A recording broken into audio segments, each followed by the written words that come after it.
ഭരതമുനിയുടെ നാട്യശാസ്ത്രത്തിൽ നവരസങ്ങൾ വർണ്ണിക്കുന്നു. ഒന്നാമത്തെ രസം ശൃംഗാരം, രണ്ടാമത്തെ രസം ഹാസ്യം. നവരസങ്ങളിൽ രണ്ടാമത്തെ രസമാണ് ഹാസ്യം. ഹാസ്യരസം കൊണ്ട് എന്തൊക്കെയാണ് പ്രയോജനമെന്ന് നാട്യശാസ്ത്രത്തിൽ ഭരതമുനി പറഞ്ഞിട്ടുണ്ട്. ഒന്ന്, സംഘർഷങ്ങൾ ലഘൂകരിക്കാം. ഗുരുദേവന്റെ നർമ്മങ്ങളുടെ മർമ്മങ്ങൾ ആലോചിക്കണം. സംഘർഷങ്ങൾ ലഘൂകരിക്കാൻ നർമ്മം വലിയ പ്രയോജനം ചെയ്യും. രണ്ട്, ആശയങ്ങൾ സ്ഥാപിക്കാൻ നർമ്മം പ്രയോജനം ചെയ്യും. ഭരതമുനി പറയുന്നു, മൂന്നാമത്, പറഞ്ഞ ആശയങ്ങൾ അവിസ്മരണീയമാക്കാൻ നർമ്മം കൊണ്ട് കഴിയും. സംഘർഷം ലഘൂകരിക്കാൻ നർമ്മത്തിന് കഴിയും. എത്ര കൃത്യമാണ്! 2018 ഉരുൾപൊട്ടലും വെള്ളപ്പൊക്കം ഉണ്ടായി. ഈ ഭാഗത്തെല്ലാം വെള്ളം കയറി മുടിഞ്ഞ് തേച്ച് കഴിയില്ലേ? കുട്ടനാട് മുഴുവൻ മുങ്ങിയില്ലേ? അങ്ങനെ പാണ്ടനാടൊക്കെ മുങ്ങിപ്പോയി. ഭയങ്കര ജലപ്രളയം ഉണ്ടായപ്പോൾ നമ്മുടെ ചെങ്ങന്നൂർ ബസ് സ്റ്റാൻഡിൻ്റെ അടുത്ത് ബ്ലേഡ് കമ്പനി നടത്തുന്ന ഒരു അച്ചായനുണ്ടായിരുന്നു. അയാൾ പ്രധാനമായിട്ടും ബ്ലേഡിന് കൊടുക്കുന്ന ഓട്ടോ ഡ്രൈവർമാർക്കാണ്. ഇയാൾക്ക് ബെൻസ് കാറൊക്കെ ഉണ്ടായിരുന്നു. ബസ് സ്റ്റാൻഡിൻ്റെ അടുത്തെങ്ങാണ്ട വീട്, 2ാം നിലയിലെ അയാൾ താമസിക്കുന്നത്. അപ്പോൾ ഇയാൾ പമ്പ ഇഞ്ഞ് കയറി വരുമെന്ന് ഒരിക്കലും വിചാരിച്ചില്ല. എറപ്പുഴ പാലം ചങ്ങന്നൂരിൽ നിന്ന് ഒരു 1.5 കിലോമീറ്റർ അപ്പുറമല്ലേ, അതിഞ്ഞ് കയറി വരുമെന്ന് ഇയാൾ തീരെ വിചാരിച്ചില്ല. ബസ് സ്റ്റാൻഡിൻ്റെ പകുതി മുങ്ങിപ്പോയി. അന്ന് രക്ഷാപ്രവർത്തനത്തിനായി ആരോഗ്യവകുപ്പിൻ്റെ ബാറ്റോടുകൂടി ഞാൻ അതിന് കൂട്ടത്തിൽ ഇങ്ങനെ നടക്കായിരുന്നു. അവർ റബ്ബർ ബോട്ടിനകത്ത് ഇങ്ങനെ കയറി കാഴ്ച കണ്ടുകൊണ്ട് നടക്കുക. അന്നേരം ചെങ്ങന്നൂർ ബസ് സ്റ്റാൻഡിൻ്റെ പകുതിയിൽ കൂടുതൽ വെള്ളം കയറി മുങ്ങി. തെരുവ് നായ്ക്കൾ മുഴുവൻ അതിൻ്റെ മേളിൽ കയറി നിൽക്കുന്നുണ്ട്. അതുങ്ങൾക്ക് മനസ്സിലായി ഇതെല്ലാം മുങ്ങിപ്പോന്നിട്ട് ഈ അച്ചായന് മനസ്സിലായില്ല മുങ്ങുമെന്ന്. തെരുവ് നായ്ക്കൾക്ക് മനസ്സിലായി മുങ്ങുമെന്ന്. അതെല്ലാം കൂടെ KSRTC സ്റ്റാൻഡിൻ്റെ മേളിൽ കയറി നിൽക്കുക. ഞങ്ങൾ ഈ ബോട്ടിൽ പോകുന്ന സമയത്ത് അവിടെ നിന്നുകൊണ്ട് കുരയ്ക്കുന്നുണ്ട് എല്ലാം കൂടെ കാര്യമായിട്ട്. അത് ചാടി എന്നെ മണ്ടേ കയറി. ഇപ്പോൾ ബസ് സ്റ്റാൻഡും ഇല്ല, പൊളിച്ചു കളഞ്ഞു അല്ലേ. അപ്പോൾ വെള്ളം കയറി വരുമെന്ന് ഈ കക്ഷി തീരെ വിചാരിച്ചില്ല. ഈ ബ്ലേഡ് കമ്പനി അടിയിലെ നില ബെൻസുകാരൊക്കെ കിടക്കാൻ മൊത്തം വെള്ളം കയറി മുകളിലത്തെ നിലയ്ക്കും കയറുമെന്ന് കഴിഞ്ഞപ്പോൾ അവിടെ കിടന്ന് വാവിട്ട് നിലവിളിച്ചു. റെസ്ക്യൂ ടീം വന്നിട്ട് ഇയാളെ രക്ഷപ്പെടുത്തി കൊണ്ടുവന്നു. അപ്പം ഞാൻ മുളക്കുഴ ക്യാമ്പിലാണ്. മുളക്കുഴ ക്യാമ്പിലേക്ക് വെള്ളപ്പൊക്കത്തിൽ പെട്ടുപോയ ഒരുപാട് സാധുക്കൾ, കുടുംബങ്ങളിൽപ്പെട്ടവർ, അമ്മമാർ, കുഞ്ഞുങ്ങൾ, ഓട്ടോ ഡ്രൈവർമാർ ഒരുപാട് പേരുണ്ട്. അവരുടെ ഇങ്ങനെ രക്ഷാപ്രവർത്തനങ്ങൾ ചെയ്തുകൊണ്ടിരിക്കുകയാണ്. വസ്ത്രങ്ങൾ കൊണ്ടു കൊടുക്കുക, വൈകുന്ന എല്ലാത്തിനെയും കൂട്ടിയിരുന്ന് കഥ പറയുക, തമാശ പറയുക, പൊട്ടിച്ചിരിപ്പിക്കുക. എന്താ കാര്യം? ഭരതമുനിയുടെ നാട്യശാസ്ത്രത്തിൽ പറയുന്നു, സംഘർഷങ്ങൾ ലഘൂകരിക്കാൻ ഫലിതം പോലെ ഒരു രസമുള്ള മറ്റൊന്ന് നവരസങ്ങളിൽ വേറൊന്നില്ല. അതുകൊണ്ട് വൈകാരികമായി ത്രസിച്ചിരിക്കുമ്പോൾ നേരം പോക്ക് പറഞ്ഞാൽ മതി, സംഘർഷങ്ങൾ ലഘൂകരിക്കപ്പെടും.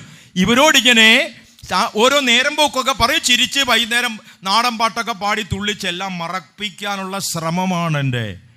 അപ്പോൾ ഓട്ടോ ഡ്രൈവർമാർ കുറേ പേര് വെള്ളം കയറിയതിൻ്റെ പേരിൽ അവരുടെ കുടുംബസഹിതം വന്ന് ഈ ക്യാമ്പിൽ കിടക്കുന്നുണ്ട്. വെള്ളപ്പൊക്കത്തിൻ്റെ ദുരിതാശ്വാസ ക്യാമ്പിലുണ്ട് ഓട്ടോ ഡ്രൈവർമാരാണ്. അന്നേരമാണ് അവർക്കെല്ലാം ബ്ലേഡിന് പൈസ കൊടുത്ത് ഈ കക്ഷിയെ അവർ റെസ്ക്യൂക്കാർ രക്ഷിച്ചു കൊണ്ടുവന്ന് ജീപ്പിൽ കൊണ്ടുവന്ന് ഈ ക്യാമ്പിലോട്ട് ഇറക്കി വിടുന്നത്. എല്ലാവരും ഇങ്ങനെ വെള്ളം ഇവിടെല്ലാം കയറും, എന്തെല്ലാം സംഭവിക്കുമെന്ന് അറിയത്തില്ല, പല പല വിഷമത്തിൽ നിൽക്കുക. ഇയാളിങ്ങോട്ട് കയറി വന്നപ്പോഴത്തേക്ക് ഒരു ഓട്ടോ ഡ്രൈവർ ചോദിച്ചു, അളിയാ നീയും ഇഞ്ഞു വന്നോന്ന്. അയ്യോ, എല്ലാവരും കൂടെ ചിരിയായിപ്പോയി. സംഘർഷം ലഘൂകരിക്കാൻ ഫലിതം എത്ര മനോഹരമാണെന്ന് നാട്യശാസ്ത്രത്തിൽ ഭരതമുനി പണ്ടേ പറഞ്ഞു. മറ്റൊരു സംഭവം പറയാം. നമ്മുടെ പത്മജ വേണുഗോപാൽ, കെ കരുണാകരൻ ലീഡറുടെ മകൾ, അവർക്ക് ലീഡർ മുഖ്യമന്ത്രിയായിരിക്കുന്ന സമയമാണ്. നായനാരെന്ന് പ്രതിപക്ഷ നേതാവാണ്. അവർക്കെന്തോ ഒരു മാരകമായ രോഗം സംശയിച്ചു. അന്ന് ഇന്നത്തെ പോലെ സൗകര്യങ്ങളൊന്നുമില്ല, ഇതുപോലെ ആശുപത്രികളെ സാങ്കേതിക പുരോഗതി ഒന്നുമില്ല. അമേരിക്കയിൽ കൊണ്ടുപോകാൻ ശ്രമിക്കുകയാണ്. മുഖ്യമന്ത്രിയുടെ മകളല്ലേ, ഗുരുതരമായ രോഗമെന്ന് സംശയിച്ചു. മെഡിക്കൽ കോളേജ് പരിശോധിച്ചപ്പോൾ സംശയിച്ച് അങ്ങ് അമേരിക്കയിൽ കൊണ്ടുപോകാൻ വേണ്ടി ഡൽഹിയിൽ ചെന്ന് കേരള ഹൗസിൽ താമസിക്കുകയാണ്. നായനാരെന്ന് പ്രതിപക്ഷ നേതാവാണ്. ചിരിയും ചിന്തയും ആ മനുഷ്യൻ്റെ കയ്യിൽ നിന്ന് പോയതേ ഉള്ളൂ. കരുണാകരനും കുടുംബമായിട്ടൊക്കെ നായനാർ ഭയങ്കര വലിയ ബന്ധമാണ്. അവർ പുറമെയാണ് രാഷ്ട്രീയ എതിരാളികൾ, അവർ ഉള്ളിൻ്റെ ഉള്ളിൽ അവർ ഭയങ്കര സൗഹൃദമാണ്. അപ്പോഴാരോ പറഞ്ഞു കൊടുത്തു, പത്മജ കേരള ഹൗസിൻ്റെ ഇന്ന മുറിയിലുണ്ട്, രോഗമാണെന്ന് പറഞ്ഞു. ഭയങ്കര വൈകാരിക രംഗമാണ്, കരച്ചിലും പിഴിച്ചിലും എല്ലാം എന്ന് പറഞ്ഞു. ഇപ്പം നായനാർ ചെന്ന് പത്മജയെ കണ്ടു. പത്മജയെ, നിനക്കെന്നാ കുഴപ്പം? നേരം പറഞ്ഞ് എനിക്ക് ഗുരുതരമായ രോഗമാ ചേട്ടാന്നും പറഞ്ഞ് പത്മജ അങ്ങോട്ട് കരയാൻ തുടങ്ങി. അമേരിക്ക പോവുകയാണ്, മരിച്ചു പോകുന്നുള്ള വിശ്വാസത്തിൽ പത്മജ കരയുക. അപ്പം നായനാർ ചോദിച്ചു, നിനക്ക് ഗുരുതരമായ രോഗമെന്ന് ആരാ പറഞ്ഞത്? എൻ്റെ അച്ഛൻ തന്നെ.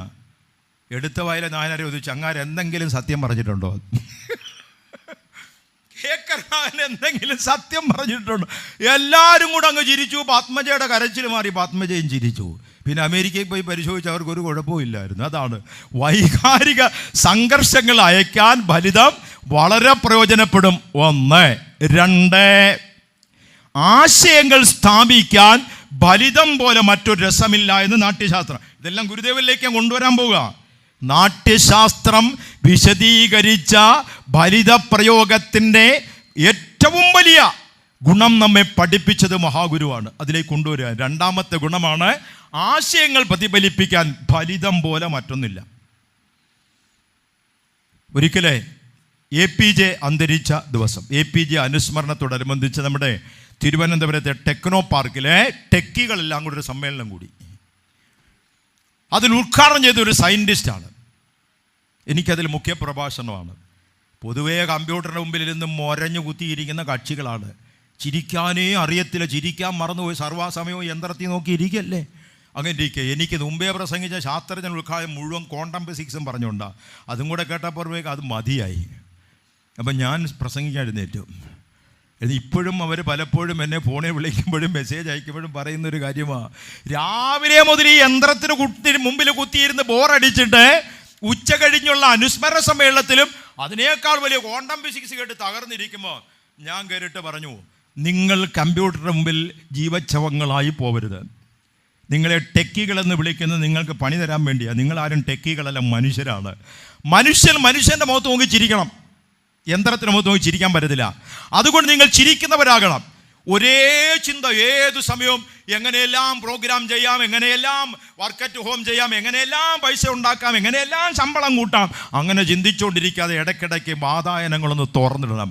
മനസ്സ് പല വഴിക്കും കൊണ്ടുപോകണം, അല്ലെങ്കിൽ നിങ്ങൾ അകാലത്തിൽ മരിച്ചു പോകും. അതുകൊണ്ട് അതിന് ഞാൻ ഉടൻ തന്നെ ആശാൻ്റെ വരികൾ പാടി എവിടെ പോലീസ് ട്രെയിനിങ് വേണമെങ്കിലും, നേഴ്സന്മാർക്ക് വേണമെങ്കിലും, ടെക്കികൾ വേണമെങ്കിലും, കുക്കികൾ വേണമെങ്കിലും, ആശാൻ്റെ വരികൾ ഏതിലാണ് ഉപയോഗിക്കാൻ പറ്റാത്തത്? കരുതുപതിക ചെയ്യ വയ്യ ചെയ്യാൻ വരുതി ലഭിച്ചിട, വലുതി ലഭിച്ചതിൽ നിന്നിടാ വിചാരം, പരമഹിതമറിഞ്ഞുകൂടായു സ്ഥിരതയുമില്ലതി നിന്ദ്യമീ നരത്വം. ഈ കവിത ഈ ശാഖയുടെ പേര് കൊടുത്തിരിക്കുന്ന ആർ ശങ്കറിൻ്റെ പേരാണല്ലേ. 970 പുനലൂർ SN കോളേജിൽ ഞാൻ പഠിക്കുന്ന സമയത്ത് ആർ ശങ്കർ അവിടെ പ്രസംഗിച്ചപ്പോൾ ഈ കവിത ഉദ്ധരിച്ചു. എന്തെന്നറിയോ? അദ്ദേഹത്തെ ഇവിടെ ജയിലിലിട്ട സംഭവങ്ങളൊക്കെ നമുക്കറിയാമല്ലോ. ജയിലിലടച്ചിരുന്ന അദ്ദേഹത്തെ അന്നേരം പറഞ്ഞു, ഏതൊരു വൈതരണികൾ മുമ്പിൽ വന്ന് പെട്ടാലും ശരി, തരണം ചെയ്യാൻ കഴിയാത്തൊരു കാര്യം വന്നാൽ എനിക്ക് ശക്തി നൽകുന്നത് ആശാന്റെ വരികളാണ്. കരുതുവതിഹ ചെയ്യ വയ്യ ചെയ്യാൻ വരുതി ലഭിച്ചതിൽ നിന്നിടാ വിചാരം, പരമഹിതം അറിഞ്ഞുകൂടാ ആയു സ്ഥിരതയുമില്ലാതെ നിന്ദ്യമീ നരത്വം. ശരിക്കും ആർ ശങ്കറിനും ആയു സ്ഥിരതയില്ലായിരുന്നു.